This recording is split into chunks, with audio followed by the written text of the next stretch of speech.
네, 안녕하세요. 오늘도 이지선생님입니다. 오늘도 역시나 세상에서 가장 쉽고 재미있는 영어 수업을 진행해보도록 하겠습니다. 자, 이번 시간에는요, 여러분 우리가 생활 중에 정말 많이 쓰는 단어 5개를 배워보려고 합니다. 이 단어 5개가요, 우리가 영어를 공부하는 데 뿐만 아니고 또 여러분들이 그냥 일상생활 하시는데 상식 측면에서 굉장히 중요한 단어들이에요. 이 단어뿐만 아니라 언제나 그랬듯이 여기서 파생되는 단어들이요, 제가 오늘 이것저것 많이 알려드릴 거니까 끝까지 저랑 같이 가셨으면 좋겠고요. 오늘 어떤 단어들이 기다리고 있는지 바로 한번 만나보겠습니다. 자, 첫 번째 단어는요, 이건 수업 시간에도 좀 몇 번 들어봤던 겁니다. 그리고 이거 거의 요새는 뭐 우리 물처럼 먹는 거예요. 아메리카노 가지고 왔는데요, 이거를요 일단 영어를 한번 읽어볼게요. 영어를 읽으면요 Americano라고 됩니다. 어떻게요? Americano. 좀 이렇게 지렁이 기어가듯이 좀 리듬을 찾으시는 게 조금 더 아메리카노라고. 우리나라 발음은 그래요. 우리나라 발음은 아메리카노라서요, 외국 가서 아메리카노 주세요 이렇게 이야기하면 잘 못 알아듣습니다. 어떻게요? Americano 이렇게 해야 돼요. 한번 따라해 볼까요? Americano, Americano. 네, 그래서요, 이 Americano 하면 선생님 뭘 굳이 이런 것까지 공부해요 하실 수 있겠지만요, 이 아메리카노에 얽혀있는 사연이 굉장히 많습니다. 제가 아주 옛날에 카페에서 커피 시키는 방법에 대해서, 커피 종류에 대해서 타닥 설명드릴 때 아메리카노에 대해서 간략히 설명드렸던 적이 있는데요. 자, 우선 아메리카노 뭔지부터 좀 알아볼게요. 우리는 아메리카노 뭐죠? 그냥 우리가 인지하기에는 그냥 흔히들 먹는 뭐 우유는 아무거나 탄 거 아닌 그냥 블랙커피를 아메리카노라고 하는 것 같아요. 근데 원래는 이래요. 우리가 아메리카노 하면 어떤 느낌이 좀 떠오르세요? 나라로 치면 아메리카, 미국 대륙이 떠오릅니다. 자, 이게 아메리카에다가 뒤에다가 NO 붙인 거예요. 첫째 줄 보시면 맞습니다. 아메리카라고 하는 미국 대륙에 NO만 붙여서 미국에서 하는 뭔가라는 뜻인 것 같아요. 이게 발단이 이래요. 원래 우리가 전 세계에서 홍차를 가장 많이 마시는 나라가 어딜까요? 제가 알기로는 영국으로 알고 있어요. 영국에서 뭐 밥 먹고 나서 나중에 티타임도 있고 TTT에서 홍차를 가장 많이 소비하는 나라가 아마 영국일 거예요. 영국이 아마 3등 안에 들까 싶은데, 그 정도로 영국 사람들이 홍차를 많이 마시는데, 영국 사람들이 결국 미국으로 건너갔던 거잖아요. 미국 사람들이요, 예전에 홍차를, 그래서 똑같이 문화를 공유하기 때문에 홍차를 많이 마셨었습니다. 근데 여러 가지 사건들, 예를 들면 보스턴 차 사건이라는 거 나중에 한번 다뤄드릴게요. 그런 것 때문에 안 먹어 홍차, 이제 우리 커피 한번 마셔볼까? 해서 미국 사람들이 커피를 마시기 시작했습니다. 근데요, 커피를 마시다 보니까 너무 진한 거예요. 너무 진해서 이 사람들이 커피에다 이제 물을 좀 타가지고 마시기 시작했습니다. 연하게 마시기 시작했었는데, 커피를 뭐 좀 연하게 드립해서 먹은 거죠. 근데 2차 세계대전이 발발합니다. 미국 사람들이 유럽으로 전쟁을 하러 이제 간 거죠. 이 미국 사람들은요, 보스턴 차 사건이 있고 한 150년, 200년 흐른 뒤에요.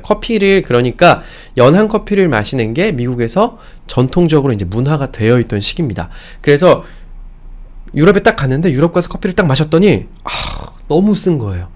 이탈리아 사람들이 이 에스프레소라는 거를 매일 한 3잔에서 10잔을 마신답니다. 이 아메리카노라는 게 에스프레소에다가 물을 섞은 거예요. 카페 가서 아메리카노 만드는 과정 보셨는지 모르겠지만요, 기계에서 칙칙칙칙 해서 많이 주는 데는 투샷, 2개 촥 에스프레소 2잔 따라서 물을 섞고, 적게 주는 데는 원샷 딱 따라서 얼음 타고 물 타고 이렇게 주는 게 바로 아메리카노예요. 이 미국 사람들이요, 연하게 먹던 게 익숙해져가지고 2차 세계대전 때 유럽으로 가서 에스프레소 얻어 먹다가 너무 쓰니까 물을 타서 먹기 시작한 거죠. 그러니까 유럽 사람들이 얘들 보니까 얼마나 웃겨요. 저기 촌 바다 건너 촌에서 온 애들이 이거 커피 못 마시고 물 타서 마시네. 이 녀석들, 저 녀석들이 먹는 건 아메리카노. 그러니까 미국식이야. 미국식이라고 그냥 낮잡아 부른 거예요. 그게 바로 아메리카노가 된 거고요. 원래는 카페 아메리카노예요. 카페 아메리카노. 그렇게 해서 카페 아메리카노라고 통용이 어느 정도 되었었는데, 스타벅스 아시죠? 스타벅스에서 이걸 카페 아메리카노 이렇게 이야기가 조금 불편하니까 그냥 아메리카노라는 걸 메뉴로 만들어서 전 세계에 팍 풀어버립니다. 그래서 이 아메리카노라는 용어가 전 세계적으로 좀 퍼졌어요. 다만 스타벅스에 가면 우리가 아메리카노를 구해서 마실 수 있습니다. 예를 들면 미국 가서 아메리카노 주세요 하면 알아 먹습니다. 스타벅스가 미국 거예요. 한국, 일본 이런 스타벅스가 들어와 있고 좀 미국 문화에 영향을 많이 받은 나라들은 아메리카노 있어요. 근데 예를 들면 호주만 가도요. 아메리카노 주세요 하면 호주는 아메리카노를 모릅니다.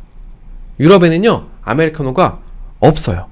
그러니까 애지간한 카페에 가잖아요. 카페 가서 아메리카노 주세요. 아메리카노가 뭔가요? 물어보고 아메리카노를 그러면은 블랙을 시키면 굉장히 진한 커피가 그냥 나옵니다.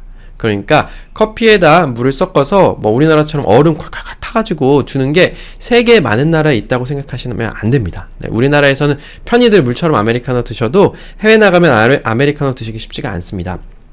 뭐 예를 들면 호주 같은 데 가면 long black, 그러니까 아메리카노에 좀 비슷한 거는 black, 그리고요 블랙 시키시고 얼음 같이 시켜서 iced black 이런 거 시키셔가지고 얼음이랑 커피 잘 시켜서 쭉 섞어가지고 드시면 아메리카노에 조금 그나마 비슷한 맛을 내실 수 있을 것 같고요. 이 에스프레소라고 제가 아까 말씀드린 게 그 아메리카노는 에스프레소에다가 물을 부어서 이제 먹는 거잖아요. 이 에스프레소는 이탈리아에서 나온 말이고요. 에스프레소라는 추출 방식을 이탈리아 사람들이 만들었답니다. 물론 이탈리아에서는 커피콩 안 나옵니다. 커피 다 수입하는데 이탈리아 사람들이 아마 전 세계에서 가장 커피를 사랑하는 나라, 커피에 자부심을 가지고 있는 나라라는 생각이 드는데요. 거기서는 에스프레소를 아주 높은 열과 압력으로 칙 해서 빨리 뽑아내는 걸 바로 이탈리아 사람들이 개발했고 그걸 에스프레소라고 합니다. 어원은요. 우리가 express 배웠던 거 기억나십니까? express. 그래서 어떤 걸 빨리 하는 거 express라고 하는데 이 express랑 espresso 비슷하죠? 네, 맞아요. 뭐 express 빨리 하는 거 더하기 또 press라고 해서 누르는 거 이런 것들이 합쳐져서 espresso라는 말이 나왔고 그래서 결론적으로는 이제 쪼르쫄쫄쫄쫄 뜨거운 물로 내려 먹던 커피가 이탈리아 사람들 때문에 칙칙칙칙 빨리 내려서 먹는 커피로 바뀌었고 그 에스프레소에다 물을 타 먹는 건 미국식 커피가 되어버린 겁니다. 우리는 커피를 먹기 시작한 지 그렇게 오래되지는 않았죠. 원래 우리 이제 믹스 커피 같은 거 많이 먹었었는데 내려서 먹고 에스프레소에 물 타 먹고 이런 거. 그래서 미국 문화가 스타벅스 때문에 훅 들어와서 우리나라에선 아메리카노가 유명하다 정도까지 알아두시면 될 것 같고요. 여러분들이 이제 조금 더 아셔야 될 게 있어요. 우리나라는 카페 하면 카페라고 그냥 얘기하면 되지만 외국 가서는 카페보다는요 카페라고 얘기해 주시는 게 좋고요. 미국 사람들도 그렇게 발음하고 이 카페는 원래는 프랑스 말로 커피라는 뜻이래요. 근데 카페라고 하면 커피를 마시는 곳이라는 뜻까지 포함을 하고 있어서 이게 전 세계적으로 통용이 되고 있고 여러분들이 카페보다는 카페라고 발음하시는 게 외국 가서 알아듣기 더 좋고요. 저도 한번 경험이 있는데 라떼 주세요 라떼 이렇게 얘기하면 잘 못 알아듣는 경험을 했습니다. 미국에서는요 라떼보다는요 라테, 그러니까 라떼가 아니고 라테이라고 발음해야 알아듣습니다. 좀 참고적으로 라떼가 아니고 라테 라고 한다는 것까지 알아두시면 될 것 같아요. 제가 완전 수다쟁이처럼 아메리카노에서 엄청난 시간을 보냈는데 뒤로 넘어가서 balance balance에 대해서 한번 배워보겠습니다. 자, 이것도 우리 다 아는 단어예요. 저 친구 저거 참 밸런스가 잘 잡혔네. 이렇게 하면 밸런스가 무너지잖아. 우리가 밸런스 내지는 밸런스라고 이야기하는 것이 바로 이 단어예요. B-A-L-A-N-C입니다. 한번 따라해 볼게요. balance. 네, 그냥 밸런스라고 이야기해 주시면 되고요. 뜻 자체는 두 개가 있습니다. 자, 우리가 흔히들 이야기하는 밸런스가 잘 잡혔다. 균형. 그리고 은행의 잔고도 밸런스라고 이야기하는데요. 이거 왜 그렇게 되는지 좀 설명을 드릴게요. 우선 제가 여러분들께 처음 이제 공유해 드릴 만한 단어는요. 첫 번째 줄에 body balance예요. body balance. 어떻게 느껴지십니까? body 몸이죠. body 몸인데 몸의 balance. 맞습니다. 우리가 보통 지금 환절기이기도 하죠. 아침 저녁으로 일교차가 크기 때문에 감기 걸리신 분들도 계실 거예요. 근데 보통 우리는 공기 중에 수많은 바이러스들이 돌아다니고 있잖아요. 그 중에서 어떤 특정 바이러스가 들어왔는데 우리 몸이 바디 밸런스, 몸의 밸런스가 균형이 잘 맞아 있으면 그 세균을 그냥 우리가 좋은 균으로 바꾸거나 아니면 그 세균에 대항해서 죽여버립니다. 근데 우리 바디 밸런스가 깨져 있을 때 몸의 균형이 무너져 있을 때는 그 균이 우리를 감염시켜서 우리가 뭐 감기에도 걸리고 여러 가지 질병에도 노출이 되는 거죠. 그래서 바디 밸런스 굉장히 중요한 것 같아요. 또 이 바디 밸런스라는 거는요, 이렇게도 좀 쓰일 수 있어요. 어떻게 하냐면 우리가 어떤 사람이 똑같이 이 사람도 50kg, 뭐 이 사람도 50kg인데 어떤 사람을 보면 되게 딱 단단하게 몸의 균형이 잘 잡혀 보이는 사람이 있잖아요. 네, 그런 사람도 있지만 그렇지 않은 50kg도 있는 게 사실입니다. 이게 대부분 이제 근육이랑 지방이랑 우리 몸을 대부분 이제 근육이랑 지방이랑 겉에서 보기에는 하는데, 지방이 많으면 이제 배도 볼록하고 나오는데 체지방보다 근육이 많은 사람들은 조금 더 탄탄하고 몸의 균형이 잘 잡혀 보이겠죠. 제가 지난 시간에 피트니스 설명하면서 여러분께 이번 주 월요일부터 피트니스 다니고 있습니다 했는데, 제가 한 번도 안 빼놓고 피트니스 열심히 다니고 있습니다. 지난주보다 뭔가 지금 막 이래 보이지는 이래 보일 수는 없는데, 제가 실제로 보니까 예전에 이렇게 조금 하니까 기분도 좀 좋고 피로도도 좀 덜하고 몸도 건강해진 것 같은 느낌이 드는 것 같아서요. 여러분 시간 나실 때 산책도 좀 많이 하셨으면 좋겠고요. 그럴 때는 꼭 귀에다가 이어폰 꽂으시고 제 목소리 들으시면서 하시면 좋을 것 같습니다. 그 밑에요, Work and Life Balance라고 가지고 왔어요. 제가 이거 Work and Life Balance 세 번째 설명드리는 것 같아요. 제가 강의 총 하면서. 자, Work and Life Balance 뭐죠? work, 일하는 것과 life, 삶의 balance, 균형이라는 거예요. 젊은 사람들이요, 워라벨이라고도 이야기하고요. Work and Life Balance 요새 TV에 너무너무 많이 나오고 대기업들에서도 강조합니다. 네, 일만 하지 마. 이제는 네 인생도 챙겨. Work and Life가 균형을 맞춘다는 뜻입니다. 워라벨이라고 알아두시면 좋을 것 같고요. 그 밑에 Water Oil Balance라고 써놨습니다. 맞춰보세요. Water, 물, Oil, 기름, 밸런스, 물과 기름의 밸런스. 뭐 한국말로는 이렇게 많이 쓴대요. 유수분 밸런스. 자, 기름, 수분 밸런스. 그러니까 water oil balance 하면은 피부 용어로 이제 쓰는 거죠. 유분과 수분의 균형이 이루어져야 피부가 좋아진다고 하는데, 제가 사실 여기에 대해서 설명드릴 건 없어요. 저는 이런 걸 잘 모릅니다. 전 피부에 대해서 좀 잘 모르고, 다만 요새는 제가 이제 카메라에 노출되고 실제로 제가 거울로 보는 것보다 카메라로 보면 있잖아요, 피부가 더 안 좋아 보이더라고요. 이상해요. 그래서 제가 어제 저녁에 특별히 한 달 만에 팩을 하고 잤는데 어때? 좀 괜찮아 보이십니까? 괜찮아 보이실지 모르겠지만 어쨌든 좀 저도 이런 거 좀 신경 써야 될 것 같고요. 제가 두 번째로 뜻을 말씀드린 bank balance라는 게 있어요. bank, 은행, balance 하면 은행 균형이 아니고 은행의 잔고입니다.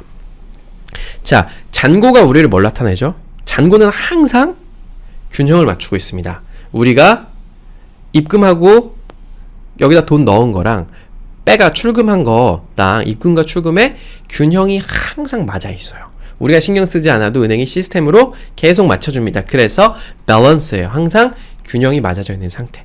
그러니까요, 여러분, 밸런스를 우리나라 말로 해석하면 균형이라는 생각이 드시겠지만, 이 밸런스가 쓰인 용어는요, 늘 저울 같은 거 생각하시면 돼요. 저울에서 한쪽으로 치우침 없이 딱 균형이 맞아 있는 상태를 밸런스라고 하고요. 우리 밸런스 깨지는 걸 뭐라 그러죠? unbalance라고 합니다.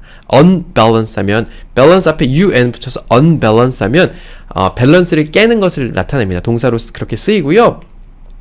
그래서 밸런스 유지되어 있는 거 정도 생각해 주시면 좋을 것 같습니다. 다음으로 한번 넘어가 볼게요. 자, 다음 장에는요, typhoon인데 이거 어떻게 읽을까요? 네, 한국말로는요, 한국으로 번역하면 태풍인데 영어로는요, typhoon입니다. typhoon 비슷하죠. 네, 태풍과 typhoon 거의 태풍을 약간 좀 중국말스럽게 읽은 것 같지 않습니까? 태풍을 중국말로 읽어볼래요? typhoon 이렇게 중국말처럼 읽은 거. 네, 이게 왜 이러냐면요, 일단 타이푼 한번 따라해 볼게요. typhoon. 네, 제가 정확히 타이푼의 어원에 대해서 찾아보지는 않았지만요, 아마 미국 사람들이 아니면 영국 사람들이요, 중국말이든 일본말이든 한국말이든 이 동남아시아 말이든 요쪽에서 쓰이는 말을 가져다가 그냥 영어로 말 나는 거 비슷하게, 예를 들면 카페를 영어로 가지고 오면서 카페라고 이야기했던 것처럼요, 태풍을 타이푼이라고 이야기를 한 것 같아요. 그래서 태풍과 타이푼이 비슷합니다. 아마 예전에는 중국이 제일 컸으니까 중국말 가져다 썼을 가능성이 크죠. 왜 이런지 좀 알려드릴게요. 자, 여러분께 제가 이렇게 문제를 냅니다. 자, 태풍이랑요, 들어보셨죠? 비교 첫 번째 줄에 허리케인이랑 사이클론이라는 것도 들어보셨습니까? 사이클론이랑 뭐 비슷비슷한 것 같은데 얘들은 뭐가 다를까요? 다른 건가요? 허리케인은 비가 안 오나? 사이클론이 비가 안 오나? 대답하실 수 있는 분들 아마 없으실 거예요. 기상청에 다니지 않는 이상 이거 아시는 분들이 없을 것 같아요. 제가 좀 상식 차원에서 설명해 드릴게요. 자, 여러분 미국에 태풍이 온다는 말 들어본 적 있으십니까? 없으시죠? 자, 혹시 그러면 한국에 허리케인이 왔다는 말 들어본 적 있으십니까? 왜 한국에는 맨날 허리케인 안 오고 태풍이 올까요? 네, 이거를요 타이푼, 그러니까 태풍, 허리케인, 사이클론 모두 다 우리가 열대성 저기압이라고 합니다. 더운 지방에서 발생을 하는 거예요. 수온이 어느 정도 이상이고 어느 정도 수분 이상이 공급이 되면요 태풍처럼 이게 팍 세력을 형성해서 이게 막 와가지고 비를 뿌리고 바람을 엄청나게 뿌리고 다니는 걸 바로 우리가 타이푼, 태풍 같은 열대성 저기압이라고 이야기해요. 근데요 이 태풍은요, 그러니까 우리는 맨날 태풍이 비슷한 데서 나와요. 태평양 한가운데, 필리핀 옆에 뭐 이런 데서 나옵니다. 그래서 동남아시아, 한국, 일본, 중국, 대만 같은 곳에 영향을 주는 것을 태풍이라고 해요. 근데 얘랑 성격이 거의 비슷한데 미국, 멕시코 요쪽에서 나오는 녀석을 허리케인이라고 합니다. 그래서 우리는 뉴스에서 허리케인 누가 왔대요? 그럼 요건 뭐 100% 멕시코, 미국인 거예요. 그리고요 이 사이클론이라는 녀석은요 뭐 호주라든지 인도라든지 요쪽 인도양이 있는 쪽을 광범위하게 영향을 미치는 녀석을 사이클론이라고 합니다. 그래서 우리나라에는 태풍밖에 올 일이 없습니다. 그리고 미국에는 허리케인밖에 올 일이 없고요, 호주엔 사이클론밖에 올 일이 없습니다. 그래서 이 용어가 다 다르지만 성질은 비슷한 녀석들을 가져다 놓은 거고, 이게 지역에 따라서 다르게 해놓은 것이다 라고 알아두시면 될 것 같고요. 그러면 또 태풍이랑 비슷해 보이는 녀석이 있어요. 두 번째 줄에 토네이도라는 게 있습니다. 토네이도는 뭐가 다를까요? 네, 이건 역시도 기상청에서 일하지 않은 이상 아시기가 쉽지 않습니다. 토네이도는 이미지를 생각해보면요, 그 태풍이 비가 몰아치고 바람이 세기는 장면은 연상되지만 토네이도는요 용 오름처럼 바람이 돌면서 위로 올라가는 거, 그림 생각나십니까? 네, 미국에서 되게 많이 나오는데요. 이 토네이도 같은 경우는요 아직도 정확하게 발생하는 원인은 잘 모른다고 하네요. 그래서 이 토네이도가 발생하면 바다에서 발생해서요 바닷물이 막 하늘로 올라가는 적도 있고, 미국 같은 데는요 땅에서도 막 발생해요. 땅에서 발생해서 집 막 뜯겨서 집도 올라가고 차도 올라가고 그러는 경우들이 있죠. 네, 맞습니다. 그래서 바람이 막 돌면서 위로 올라가는 녀석을 토네이도라고 한다. 그래서 미국에는요 허리케인이나 토네이도가 오는 거고요, 한국에는 태풍이 오는 거 정도를 알아두시면 될 것 같고요. 태풍 이름이 매번 바뀌는데 가끔은 우리 반가운 한국 이름도 있죠. 예를 들면 태풍 매미던가요? 그게 굉장히 큰 피해를 남겼었던 것 같은데요. 한국 이름으로 뭐 매미도 있고 최근에 무지개가 추가됐다고 제가 본 것 같은데, 이 태풍 이름이 선정되는 과정은 이렇습니다. 태풍에 영향을 받는 인접국들 한 14개국이요 이름을 10개씩 제출한다고 합니다. 그러니까 총 140개의 이름이 있고요. 우리나라도 그러니까 10개 한글로 된 이름을 10개 제출했을 거고, 북한도 제출했던 것 같아요. 북한에서 왔을 것 같은 이름도 본 것 같고, 뭐 일본, 중국, 뭐 필리핀, 대만 이런 나라들이 했겠죠. 14개국이 냈고요. 이 140개가요 뱅글뱅글 돕니다. 그러니까 이 140개가 다 돌면은 다시 처음 1번부터 140번까지 번호를 매긴 거라 1번부터 다시 돌아요. 그러니까 우리가 살다 보면은 예전에 왔던 태풍 왔던 것 같은 이름인데 또 오네? 라는 생각이 드실 수도 있어요. 왜냐? 계속 돌기 때문이에요. 신기하시죠? 그래서 연간 보통 한 25개에서 30개 정도 태풍이 온다고 하니까요, 보통 5년이면은 한 바퀴가 다시 돌아서 다시 처음부터 다시 리셋돼서, 그러니까 우리는 왔던 태풍이 5년마다 그 태풍 이름을 계속 만나게 됩니다. 다만 어떤 나라가 됐던 큰 피해를 입힌 태풍은요 이름을 바꾸게 되어 있다고 합니다. 그래서 우리나라 이름으로 됐던 태풍이 정확히 제가 태풍 이름이 기억이 안 나는데 일본에 굉장히 큰 피해를 줘서요, 인명피해를 포함한 큰 피해를 주면 그 태풍 이름은 다시 오지 말라고 그 태풍 이름은 떼버리고 새로운 이름을 넣습니다. 매미였던 걸로 제가 기억하는데 정확히는 모르겠습니다. 예를 들면 매미가 어떤 나라에 큰 피해를 주게 되면 그 매미라는 이름은 더 이상 사용하지 않고요, 우리나라에서 무지개다 이렇게 해서 다시 새로운 태풍 이름을 부여하게 되는 거고요. 그래서 우리는 태풍 이름이 뺑글뺑글 돈다를 알고 계시면 굉장히 똑똑한 사람이 되지 않을까 하는 생각이 들고요.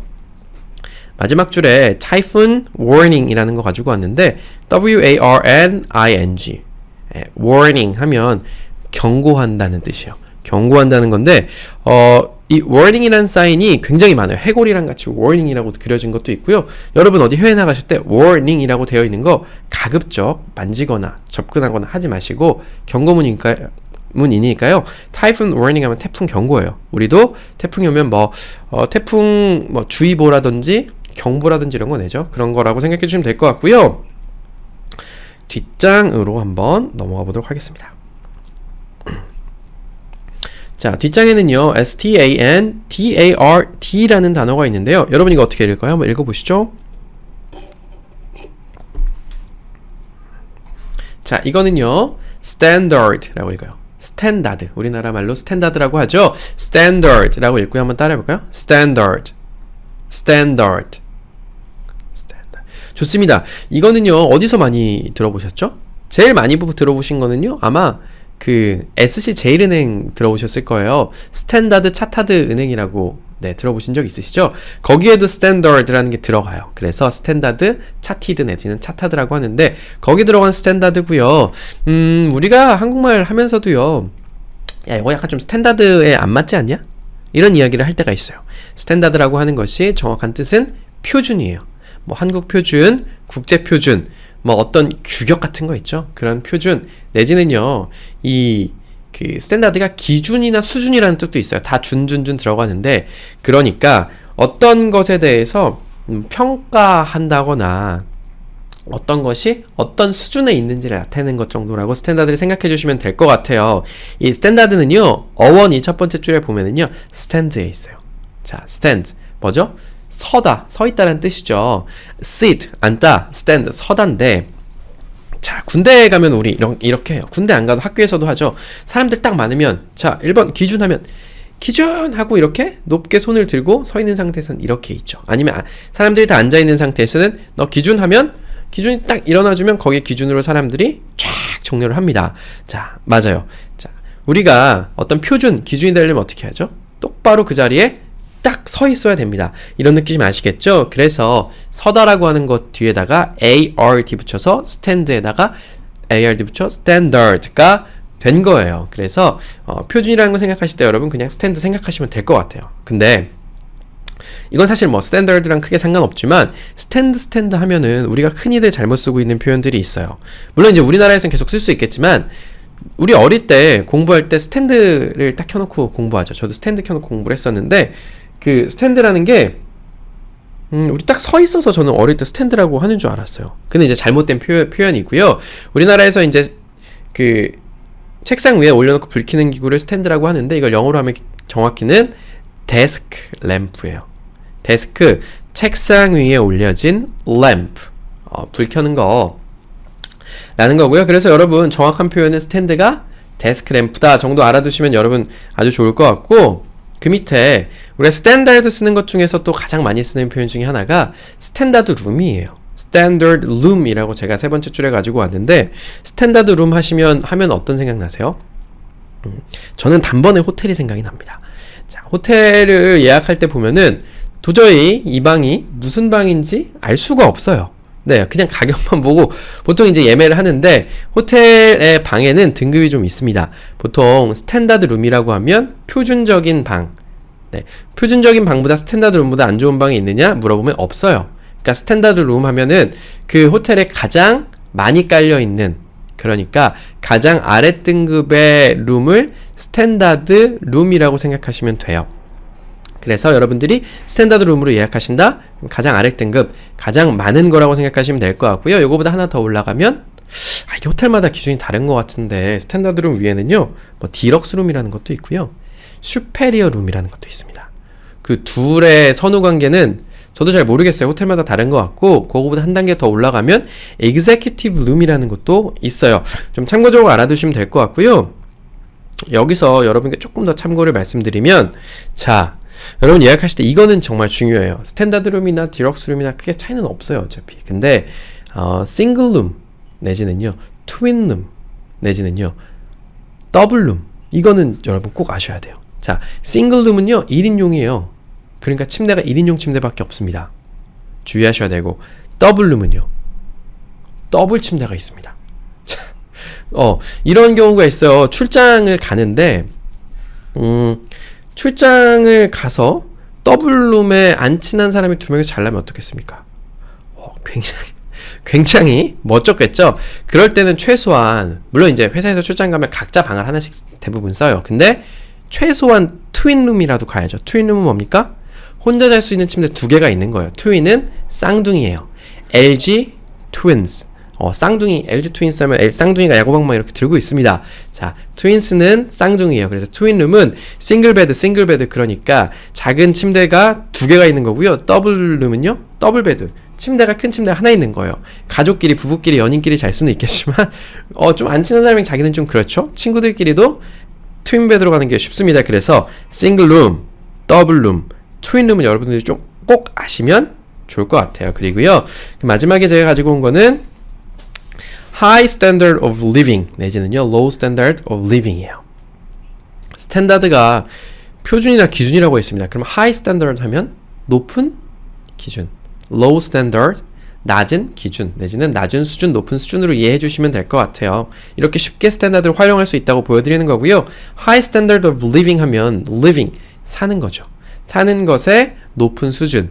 그러니까 우리가 생각하기에 북유럽 사람들이 굉장히 생활 수준이 높다고 알려져 있죠. 그리고 거의 물가가 가면 막 콜라 5,000원 하고 막 그런 말도 안 되는. 그리고 우리가 흔히 생각하는 조금 이제 개발이 덜 된 국가들 같은 경우 하면 생활 수준이 낮다라는 이야기 합니다. 그럴 때 쓰는 게 High Standard of Living 내지는 Low Standard of Living 이라고 알아두시면 될 것 같고요. 마지막 장 가서 마지막 단어 한번 알아볼게요. 자, 제가 rush hour라는 거 가지고 왔어요. 우리 이거 한번 들어본 적 있죠? traffic 배웠을 때 들었습니다. 그리고 제가 rush hour는 한 번 정도 좀 더 다를만 하겠네요 라고 이야기 드렸었고요. rush hour 하면 출퇴근 시간의 혼잡대를 이야기하는 겁니다.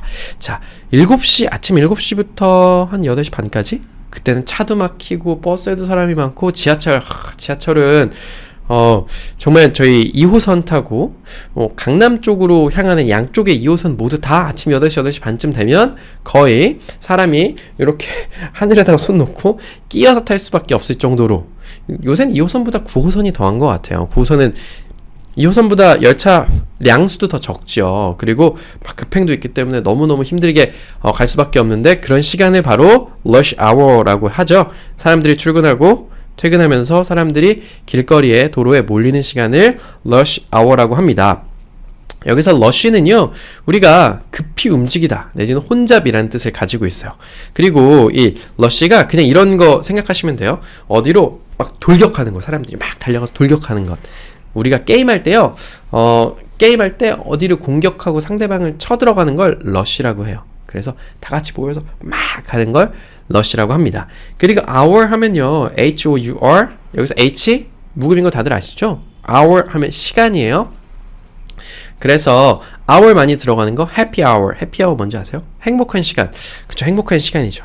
근데 보통 우리가 식당 같은 데서 happy hour 하면은 어떤 걸 싸게 파는 시간이에요. 그러니까 소비자들이 행복해라. 예를 들면 이런 거죠. 호텔 같은 데 뭐 가면은 낮에는 술 누가 마시나요? 술 안 마시죠. 그러니까 뭐 한 6시, 오후 6시 전까지 술 주문하시는 분들은 뭐 한 잔 값을 내면 2잔을 드립니다. 이런 거. 네, 맞아요. 뭐 식당 같은 데 가도 2시부터 5시까지는 사람들이 별로 없죠. 그럴 때는 해피아워라고 걸어놓고 여러분 식당 메뉴를 30% 할인해드립니다. 이렇게 이야기하는 게 happy hour가 되고요.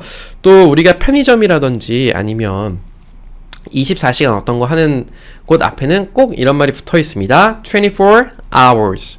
hour인데 hour 뒤에다 s 붙인 거죠. 24 hours 해서 24시간 영업한다. 안 닫습니다. 우리는 365일 24시간 연중무휴라는 뜻이 24 hours로 보시면 될 것 같고요. traffic jam이라고 제가 마지막에 써놨는데요.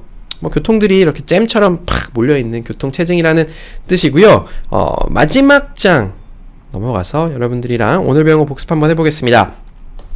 자, 처음에 Americano로 가지고 이게 도대체 영어 수업인지 역사 수업인지 상식 수업인지 모르는 강의를 제가 여러분께 말씀을 드렸죠. 맞습니다. Americano 하면 네, 미국식 커피죠. 에스프레소, 이탈리아에서 만든 에스프레소를 물에다 타서 먹는 걸 Americano라고 했던 거 여러분 기억나시죠? 그 역사적 사건이 좀 재밌는 것 같아요. 그리고 balance. 제 몸이 좀 밸런스 맞아져 갑니까? 라고 물어보면서 balance. 네. 좌우의 균형이 맞는 상태. 신체 바디 밸런스라든지 은행의 또 균형이 맞는 거, 출금과 입금이 균형이 맞는 잔고란 뜻도 가지고 있다는 거 말씀드렸고요. 세 번째는요, 타이푼이라고 해서 우리가 태풍에 대해서 배웠었는데, 이 타이푼 알려드릴 때 여러분께 좀 제가 이제 말씀 못 드린 게, 우리 요새 읽기 수업 월요일마다 계속 하고 있죠. PH는 보통 F 발음 납니다. 그래서 타이푼이 된 거예요. 그래서 태풍, 허리케인, 사이클론, 토네이도에 대해서 좀 배웠던 거 기억하실 거고요. 스탠더드 하면 표준이나 기준이다. 그래서 우리 호텔 갈 때 스탠다드 룸이라고 하면 가장 기본적인 방이라는 거 좀 알아두시면 좋을 것 같고요. 출퇴근 시간대 혼잡 시간을 우리는 rush hour라고 하고요. rush hour 때는 트래픽 잼이 많이 발생하는 걸로 알아두시면 좋을 것 같습니다. 오늘도 거의 한 30분 정도 여러분이랑 수업을 했는데요. 그래요. 저는 여러분께 영어 이제 가르쳐 드리는 것도 좋은데, 실제로 이렇게 영어 단어를 가지고 여러 가지 스토리들을 빼내고 또 연관된 단어들을 생각하는 게 어떨 때는 좀 고통스럽기도 합니다. 고통스럽지만 좋은 거 정말 이거 정말 상식적으로 우리가 알아두면 좋겠다. 이런 거 발견하고 찾았을 때는 기분이 굉장히 좋아요. 그리고 여러분들이랑 물론 문법 수업하고 회화 수업하는 것도 좋은데요. 단어 가지고 조금 상식 이야기도 하고 웃으면서 이렇게 편하게 이야기할 수 있는 시간도 참 좋은 것 같습니다. 그래요. 저는 오늘 여기까지 할 거고요. 여러분 단어요 이거 들으셨으면 또 집안일 하시면서 다른 단어도 좀 들으시고요. 복습도 하시고요. 영어 하는데 시간 들이는 그 시간은 여러분을 배신하지 않습니다. 결코 배신하지 않습니다. 이 세상에 기적 영어 공법은 없어요. 오늘도 뭘 하셔야죠? 복습. 내일도 복습하시는 여러분 되셨으면 좋겠고요. 저는 여기까지 하고 물러가겠습니다. 여러분 감사합니다.